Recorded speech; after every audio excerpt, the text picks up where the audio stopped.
Perfect. There we go.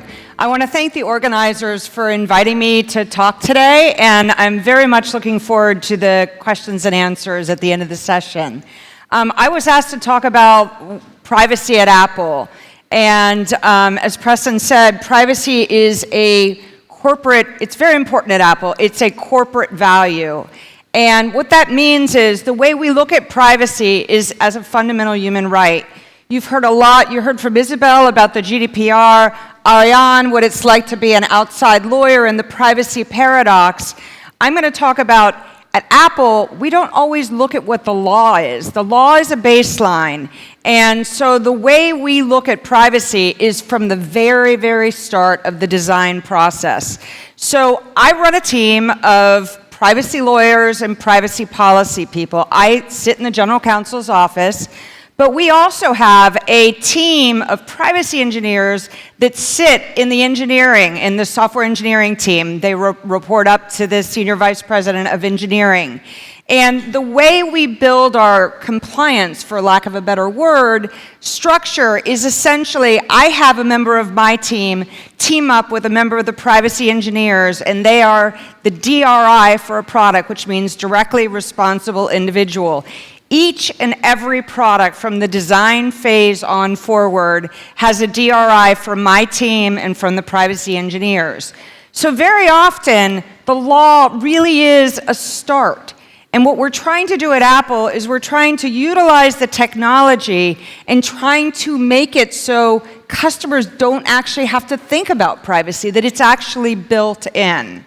And why is this important? And did we just start doing this? Yes, we just launched an advertising program on privacy, but privacy is very, very old at Apple. Steve Jobs was very, very committed to privacy, and it is a value that has deepened with Tim Cook. As Isabel said, Tim keynoted the Data Protection Commissioners Conference in Brussels, and he is very, very personally committed to privacy. And he's also personally committed to the idea that the only way we are going to be able to realize the success and the potential of the digital age is to actually make sure that consumers can trust, and that we don't end up in a place where consumers feel like they're out of control of their data and they lose trust, because there is so much potential. And one of the things that I love to say is I can see into the future, because we are always looking at what is the next operating system going to be at least a year or two in the future. So I knew that there was going to be Apple Pay long before anybody else did, but we also knew if we were going to be able to launch those kind of products, we had to make sure that we did it in a way that our consumers could trust us. So today, our devices hold much more data, and they're much more powerful than they were. iPhone is more powerful than the mainframe computer that, when I was a computer science major, I studied on and programmed. And so we're also much more connected. Data is flowing across the globe. And that's why I have a global remit to my job, because the data is all over. And policymakers like to think of the data as being located one place. But we professionals know that the data is constantly flowing, and our engineers are constantly looking at how do I maximize security and minimize latency when they're looking at where do we put our data. So, and then last but not least, these things that we are trusting with all of our information are lost. They're really easy to leave on a subway, and they're stolen. So the most critical thing of all is, and one of our goals at Apple is to make sure that if your device is lost or stolen, you don't lose all of your data.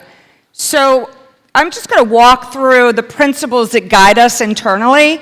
Of course, we comply with GDPR. We've offered user rights worldwide. But these are the things that we think of as we are building privacy into each of our products. And I'm going to walk through and give an example of how we've implemented each of these principles. So minimize personal data collection. That starts at the very, very beginning. So we'll sit down with the engineers and we'll map out what data do you need? Do you actually need personal data to do what you want to do? Can you do it? The device has a great random number generator. Could you key the data collection to that random number as opposed to your Apple ID so we don't end up having a very large profile of you on our servers? This is an example. Preston mentioned that we have pioneered the use of differential privacy. So differential privacy is essentially an act of injecting noise into a data set. So here it's a simple problem. We have a lot of emojis, and people get favorite emojis, and they don't want to have to flip through to find their favorite emoji every time. But at the same point, I know it sounds odd, but if we were to collect exactly what emojis you clicked on every time, we could actually build up a pretty good idea of what you're thinking, what you're feeling. Are you happy? Are you sad? Do you love someone? So in order to figure out what emojis you use a lot, but also not violate your privacy, we inject noise into the data set. So when I hit the smiley face blowing a kiss to one of my children to say goodnight, we also might send up another emoji into my data set. So it's not a one-on-one tracking, but it's enough data that we can determine what emojis you're using the most without putting together an entire tracking of your activity. On-device processing. I said earlier, these devices are really strong computers. So here is the QuickTime keyboard, and as you can see, your device, one of the theories, or one of the themes at Apple is your device should know everything about you. It should be very, very familiar with your habits. It should know where your work is, your home is. But Apple doesn't need to know it. So we have been building on that concept, and we will continue to build on that concept. So here, Gary is in iMessage, and he is suggesting a time to meet someone. The device goes into his calendar and sees that he's free and suggests a time so Gary doesn't have to move from iMessage to calendar. But this is all done on device. So it's not something Apple knows that he's free. It's something that his device knows. And these are some other examples of where we've done a lot on device processing. So photos, we do facial recognition, organized by family, organized by facial recognition on your device. Doesn't go up to Apple. And something we introduced about 2 years ago is a encrypted cloud. End-to-end encrypted cloud uses public-private key pairing. And it's a mechanism now that we can sync learning from one device to another device, and it goes through our servers, but it goes through our servers in encrypted blobs. So we can take really sensitive processing that the device does, and we can sync it across. So if you have an iPhone, your iPad will be just as smart as your iPhone without Apple being any smarter. Here, a year ago, we launched screen time. This is a great way to see how much time you're actually spending on your devices, but again, very, very sensitive data. And here, again, on-device processing, and again, it uses the encrypted cloud, so that screen time will reflect not only the time you spend on your phone, but your Mac and your iPad, and it will total it all up without Apple having it on its servers. And again, this is done with end-to-end encryption. Isabel talked, and Ariane talked a lot about consent and transparency. And with GDPR launching last May, we really wanted to figure out how can we do this? How many of you all see the website consents that are now coming every time you open a website and you have to hit I agree? And how many of you read the privacy policy before you hit agree? I think most of us would agree that we just say, get that off. I want to get to where I'm going. And we also recognize that we don't actually have a choice anyway. So, so we sat down with our human interface designers and talked about this new level of consent that was coming with GDPR. And the first thing they said to us is, we do not want to litter the interface with a bunch of check boxes. People just check through them and they don't read them. We want something that we can educate our users with. So they came up with this icon. It's the Apple privacy icon. And when we launched it at the end of April last year, as you were registering a new operating system, this came up. It's just an educational page. And what it says is, this icon will appear whenever you launch a new product or service that collects personal information. And so here's an example. So you're creating a new Apple ID.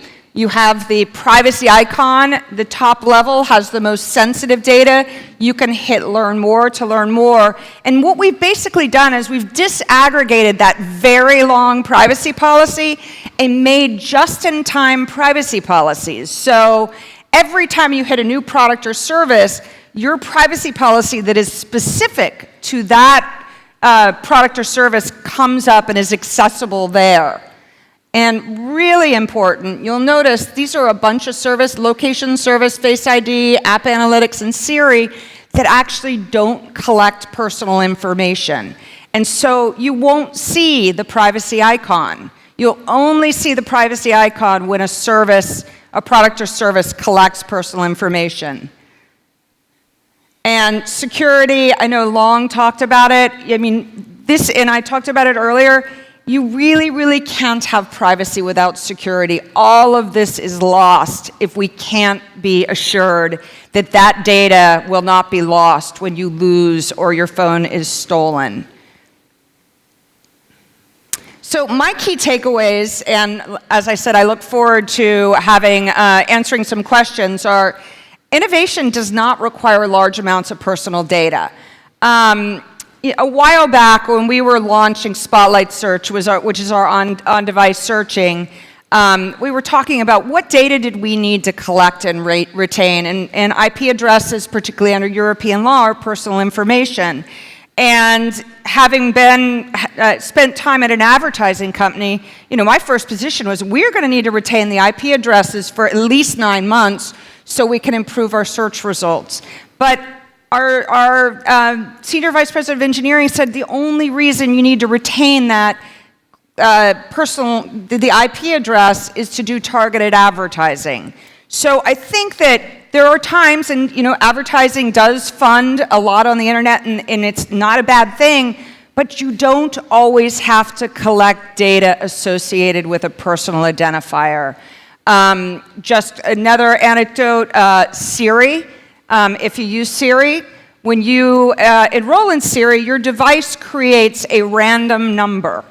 And that random number is how Siri communicates with Apple servers. So your data is sent up associated with this random number on your device, and it is essential for certain processing, although we are moving a lot of it onto device, that certain Siri processing does need to use the computing power of the cloud.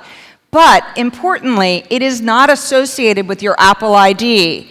And one of the things that we did when we first launched Siri, people said, well, gosh, my iPhone is really smart because I use Siri a lot, but my iPad, not so much. But now, with our end-to-end encrypted cloud, we are syncing Siri learning across each of your devices. So I use CarPlay all the time. When I'm driving, I have a long commute. So my phone is really smart with Siri, but now so is my iPad and my Mac because we're using an end-to-end encrypted cloud. The second learning is that these devices have strong computing power, and I think we're going to see more and more where we move sensitive data processing onto the device. And this idea that your device should know a lot, but the company that's providing the device doesn't need to, I think we're going to be absolutely working on that, and I'm hoping that others will follow suit. User trust and understanding begins with transparency and choice, and I think long privacy policies, lots of check marks, they're not an efficient way to ensure that people actually understand and trust. And then, like I said, you can't have privacy without strong security. Thank you very much.